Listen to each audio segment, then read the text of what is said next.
Olá, está começando a Granja na TV. Eu sou Thaís Dávila e essa é a sua conexão diária com o agronegócio. O Rio Grande do Sul foi o terceiro estado que mais exportou carne de frango em março, vendendo 63,2 mil toneladas, um crescimento de 11,2% em relação ao mesmo período de 2024. No total, o Brasil teve um avanço de 13,8% no volume de exportações da carne de frango no período, com um crescimento de 18,5% na receita. Os outros dois estados do Brasil que lideram o ranking nacional são o Paraná, em primeiro lugar, com 192,3 mil toneladas embarcadas, seguido por Santa Catarina, com 106,1 mil toneladas.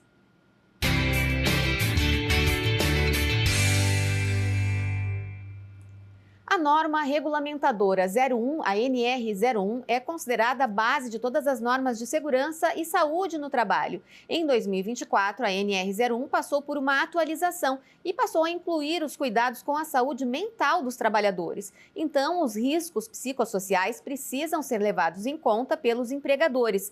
Na semana passada, falamos aqui no programa que o agronegócio emprega mais de um quarto de todos os trabalhadores no país. Agora vamos saber o impacto dessa atualização da NR01 para os empregadores e empregados do agro, com a psicóloga Kátia Saraiva, que é consultora em gestão de pessoas, especializada em agronegócios. Tudo bem, Kátia?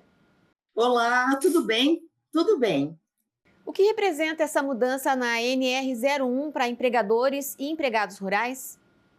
Isso é um avanço dentro do agronegócio. Claro que de todas as empresas em geral, mas as empresas urbanas, elas já atuam muito com essas medidas de segurança e prestam atenção na saúde mental dos colaboradores, em sua maioria. Mas no agro, isso é uma grande novidade e vem ao encontro do trabalho da psicologia organizacional, principalmente do trabalho que a gente realiza junto ao trabalhador agrícola, né? Sabe que, assim, ó, só para ilustrar essa questão da atualização da ANR, outro dia eu estava fazendo um acompanhamento funcional com um trabalhador do agro e eu perguntei para ele o que ele achava do ambiente de trabalho, porque faz parte, né, do meu cotidiano esse tipo de abordagem, que eu chamo e que entra também como um serviço de apoio psicológico e que está de acordo com a atualização dessa NR01.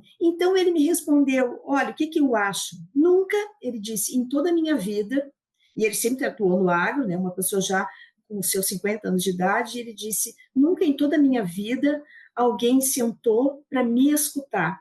E isso é atenção à saúde mental. Claro. Então, o trabalhador agrícola, ele fica muito voltado lá para o seu cotidiano, para as suas tarefas rotineiras, para a produtividade, para as questões climáticas, né? E isso vai gerando, sim, um estresse.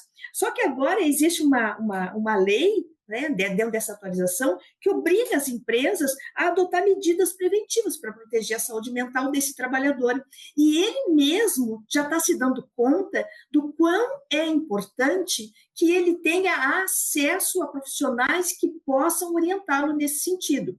Então, com essa atualização, o que acontece, Thaís?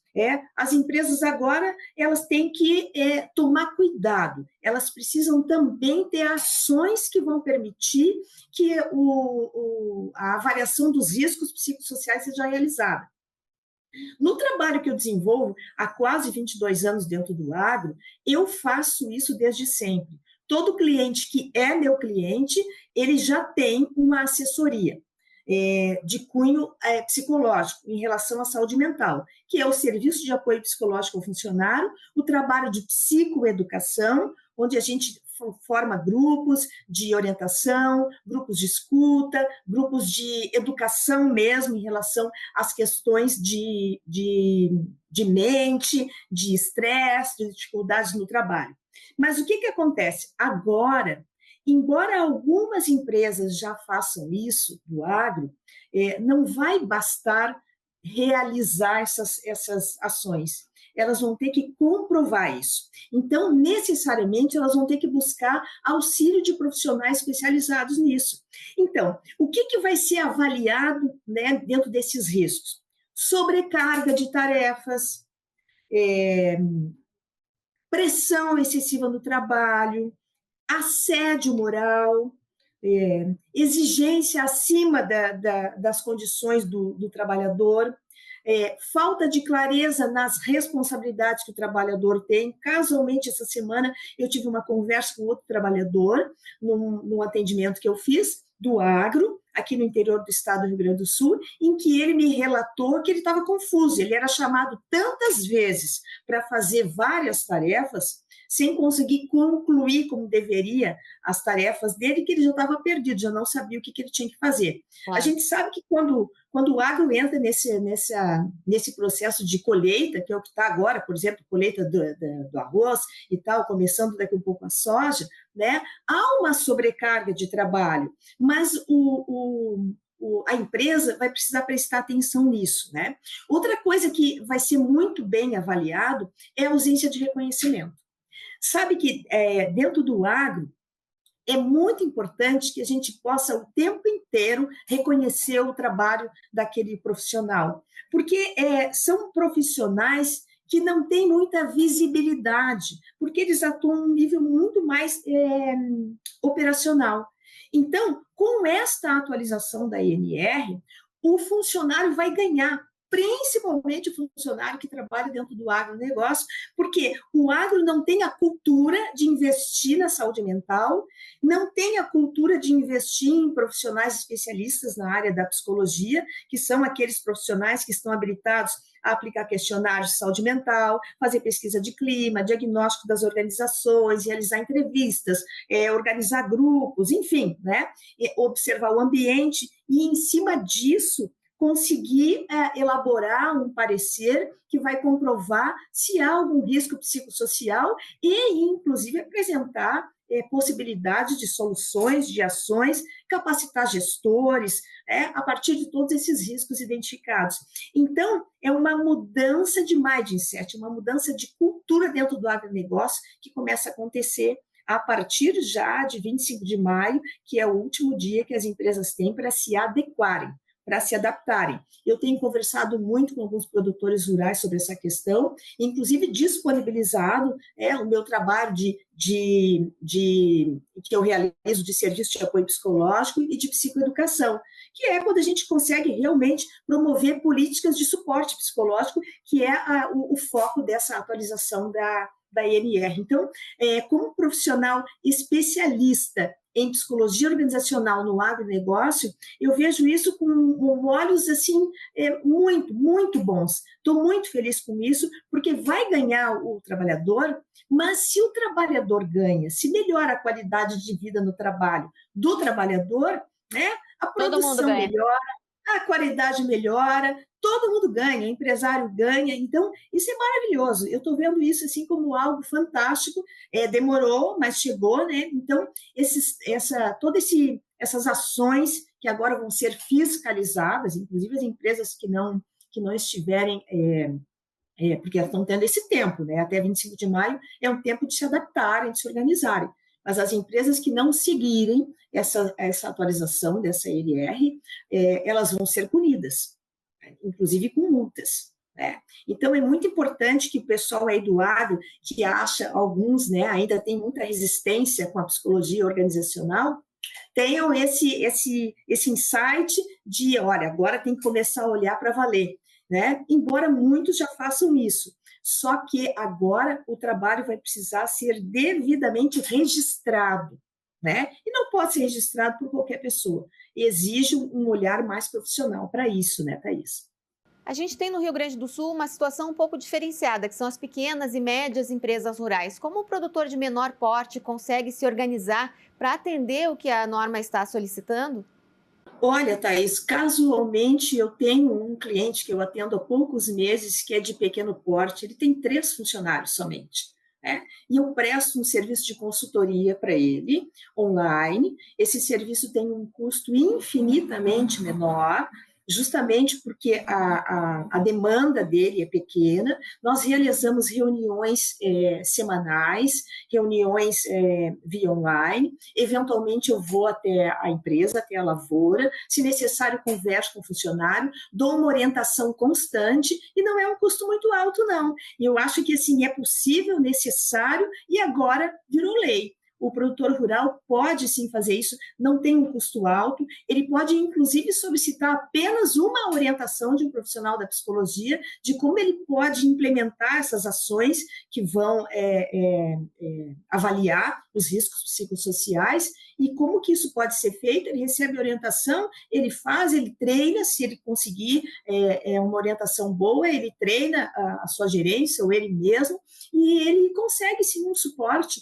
Ele não precisa ter um profissional necessariamente da área da psicologia dentro da empresa, se ele é um produtor pequeno, o tempo todo. Ele pode ter uma consultoria semanal, online, mensal, trimestral, e na medida em que ele vai tendo dificuldades, vai recebendo orientação. É bem viável, sim. Kátia, me dá um exemplo do que o produtor rural precisa ficar atento dentro dessas exigências na questão psicossocial. Assim, é muito importante, Thaís, que o produtor ou os seus gestores fiquem atentos e é um trabalho de observação mesmo, ao comportamento organizacional. Então, tem questões que são fortes indicativos de que a saúde mental pode estar sendo comprometida do funcionário. Então, ele precisa controlar o absenteísmo, o turnover da empresa dele, muita falta, muito atraso, muita rotatividade de pessoas, atestados médicos por questões assim voltadas mais para questões psicológicas, o silêncio organizacional, a gente chama silêncio organizacional quando assim a gente identifica que há um clima meio pesado, a gente não define de uma forma concreta, porque a gente sente isso. Então, tudo isso pode ser indicativo de que a empresa, o negócio dele está sob um risco psicossocial. Então, ele precisa estar mais atento ao seu colaborador. Eu sempre sugiro, fala com o seu funcionário. Se é uma empresa menor, então isso é infinitamente mais fácil, né? Converse com o seu funcionário, pergunte como ele está, como é que está a vida dele, a família, o que ele tem feito para se divertir, porque lazer também faz parte da saúde mental e muitas vezes tem épocas em que essa sobrecarga de tarefas, né, ela exige muito do profissional, então é preciso que o produtor, o gerente esteja atento a isso, que ele se disponibilize a escutar esse funcionário, esse colaborador, enfim, e a partir do momento que ele implanta algumas ações muito simplificadas, né, que conversar com o colaborador, observar essas questões que eu disse antes, disponibilizar um serviço de apoio psicológico, não precisa ser uma coisa constante, mas ele disponibiliza, olha, tem uma profissional que a gente pode contratar, se tu precisares conversar, enfim, mas é principalmente ficar atento à dinâmica do negócio, à dinâmica da empresa, à dinâmica das pessoas. Como é que isso está funcionando lá? As pessoas demonstram insatisfação, as pessoas demonstram cansaço, as pessoas não ficam na empresa, elas não querem trabalhar lá, elas se queixam de gerência, de chefias, enfim.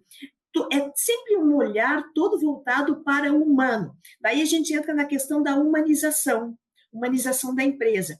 Então, eu sugiro sempre que o gestor preste atenção no seu local, lá no seu negócio, né, em como as coisas estão funcionando, nas reações das pessoas, como elas se manifestam, e, a partir disso, ele pode, sim, como eu disse antes, contratar um profissional habilitado, assim como tem um técnico de segurança no trabalho, que de vez em quando vai na empresa e dá uma palestra sobre segurança. Um profissional da psicologia, que também não tem um custo tão elevado, ele pode, de vez em quando, na empresa, e aplicar questionário, fazer grupos, fazer uma pesquisa de clima, abrir um espaço de escuta para os funcionários, trabalhar com psicoeducação, oferecer um serviço de apoio psicológico e fazer os devidos registros disso, ele vai estar de acordo com aquilo que a legislação está exigindo a partir de agora.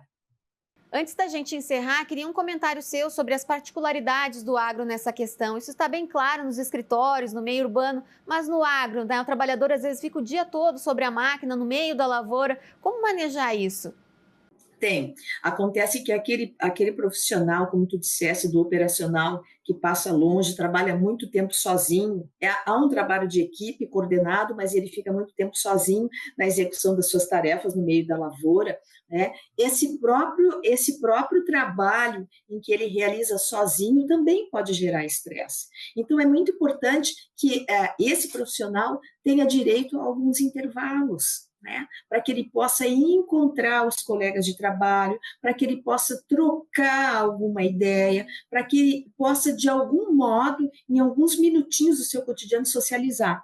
E também, assim, né, Thaís, o trabalhador agrícola, ele tem muitas diferenças em relação a uma empresa urbana, a um profissional da empresa urbana, principalmente porque ele está muito acostumado a um trabalho braçal e ele tem dificuldade de identificar as suas questões emocionais.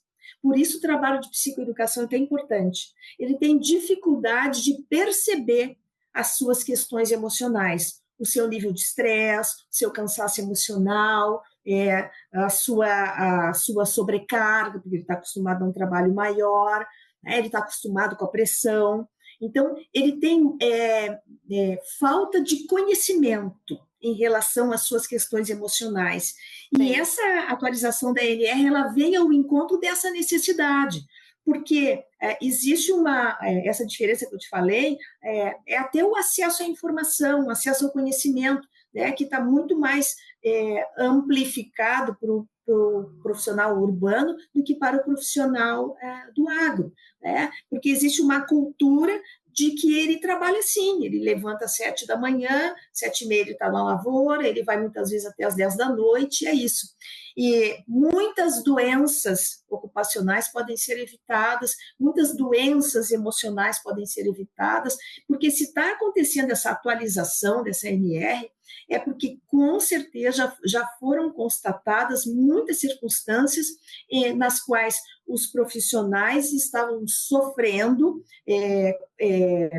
consequências na sua saúde mental por conta desses riscos psicossociais, que agora precisam ficar claros, precisa ter um trabalho de prevenção e etc. E o pessoal do agro, eles têm muita receptividade com o trabalho que a gente realiza, muita receptividade com a informação, com o conhecimento que a psicologia organizacional leva para eles, com o serviço de apoio. Eles são muito receptivos, muito atentos e valorizam bastante essas questões. Muito bem, Kátia Saraiva, psicóloga especializada na gestão de pessoas no agro, obrigada pela participação. Eu que agradeço. Muito obrigada, Thaís. Obrigada. A Granja na TV faz um rápido intervalo, em seguidinha a gente volta com outras informações. Até já!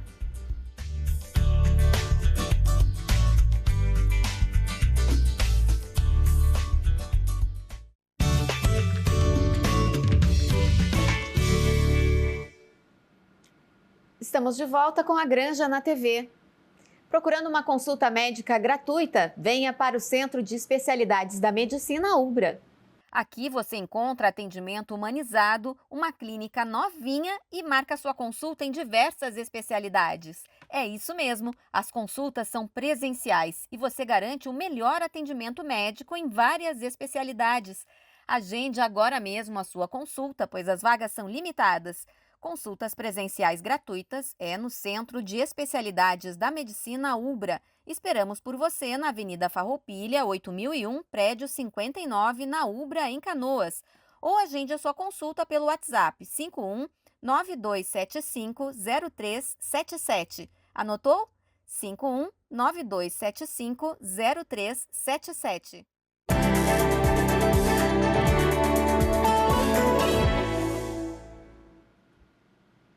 E no Mundo Agro de hoje, nosso comentarista Leandro Mariani Mitman vai repercutir o tarifaço do presidente americano Donald Trump. Tudo bem, Leandro?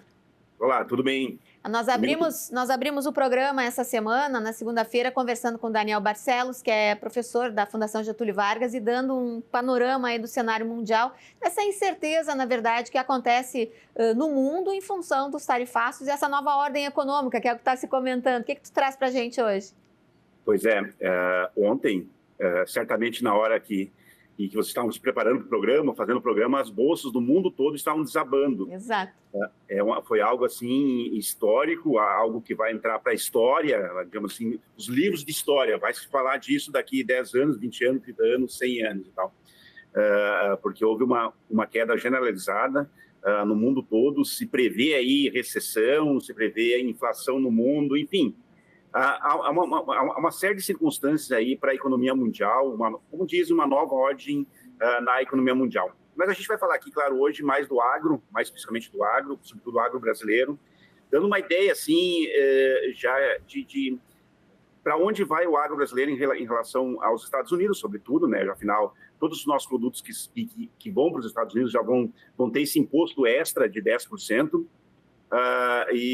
enfim, e como há essa questão, digamos assim, essa briga muito pior entre os americanos com os chineses, com os produtos da China, o que o Brasil pode se beneficiar disso? Né?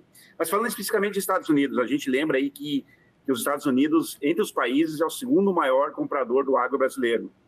Está atrás da China, né, que é a principal. Aí, se for incluir blocos, a União Europeia fica em segundo.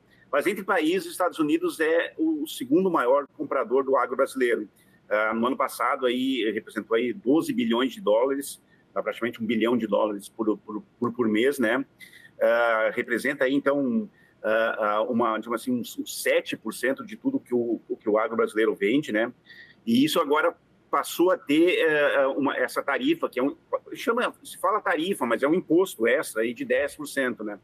Isso deverá, digamos assim, implicar em algumas, digamos assim, de uma maneira geral, assim, especificamente no agro, complicar um pouco a questão do café. O Brasil vende muito café para os Estados Unidos. O Brasil é o maior exportador de café do mundo, aí praticamente 40% de tudo que é tomado de café no mundo sai aqui do Brasil. E disso tudo, 17% do que o Brasil vende para o mundo vai para os Estados Unidos, né? Também tem a questão da celulose, só para lembrando, o café, no ano passado, apresentou 765 milhões de dólares, né? Tem também a celulose, que o Brasil vende para lá 494 milhões no ano passado, carnes, também 479 milhões, e suco de laranja, também 251 milhões. Suco de laranja também, importante constar, que o Brasil o Brasil também é o maior exportador do mundo de suco de laranja, aí praticamente 80% do suco de laranja consumido no mundo sai daqui do Brasil, e os Estados Unidos leva a 31% do suco de laranja vai para os Estados Unidos, sim. Isso também vai ter um certo impacto. Nessa questão do café, coitados dos americanos, porque eles são o principal consumidor de café do mundo e eles vão ter um impacto muito importante, porque além de taxar o produto que sai aqui do Brasil, lembrando que os Estados Unidos taxou o Vietnã em 46%. Sim. O Brasil foi 10%, o Vietnã foi 46%. Uma questão bem estratégica, assim, a China... Tem muitas empresas chinesas que têm plantas, têm unidades no Vietnã. Foi uma questão estratégica, e aí, claro que o Trump foi direto no Vietnã. O Brasil é o maior produtor e exportador do mundo de café, e o Vietnã é o segundo maior. E isso vai impactar lá nos Estados Unidos. Eu vi uma reportagem ontem, uma análise ontem, do quanto movimenta a economia americana, o café, e eles vão ter um impacto muito grande. Mas voltando para o Brasil, além de tudo que eu acabei de relatar, na semana passada a CNA, a Confederação da Agricultura e Pecuária do Brasil, emitiu uma nota técnica, fazendo uma análise em cima disso tudo. Mencionou essa questão do café, do suco de laranja, que deverá ter impacto negativo no Brasil, mas lembrou que o Brasil tem que negociar um pouco, fazer o que já até o início, até domingo, 50 países tinham anunciado, 50 países do mundo, dos 185 países que receberam o tarifaço do Trump, já tinham anunciado que iam negociar com os Estados Unidos para reduzir. O Brasil também é um desses que deverá, digamos assim, abrir um diálogo com os Estados Unidos, já tinha aberto antes, assim, antes dessas tarifas virem a público, mas deverá negociar para ver algum tipo de redução, algum tipo de compensação. E é em cima disso que a CNA, a Confederação da Agricultura e Pecuária do Brasil, elaborou essa nota técnica,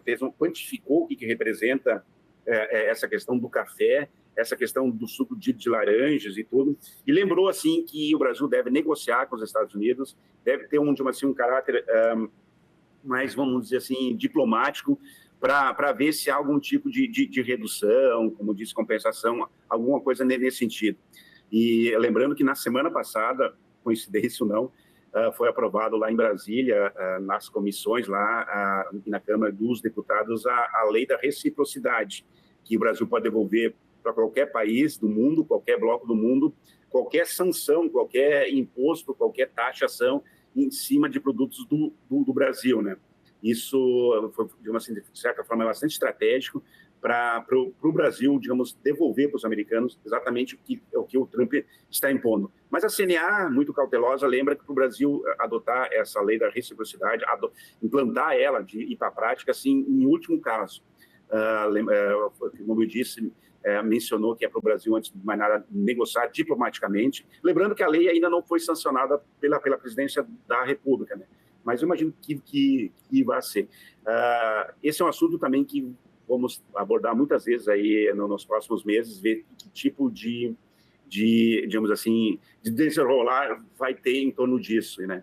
Até finalizando rapidamente, a Universidade de Minas Gerais fez um cálculo dizendo que o Brasil pode ganhar 4,8 bilhões de dólares visto as taxações dos americanos para a soja, para a China, que é uma importante, digamos, compradora de soja americana. O Brasil pode ganhar 4,8 bilhões de dólares vendendo mais soja para a China. Isso é só um estudo, é só uma, digamos assim, uma perspectiva aí. A gente vai voltar muito a esse assunto aí, porque o mundo está falando disso e a gente vai falar disso também, Thaís. Com certeza, Leandro, e a Universidade de Minas Gerais aí enxergando o copo meio cheio. Obrigada por hoje, até semana que vem. É. E a Granjana TV de hoje fica por aqui, a gente volta amanhã, até lá.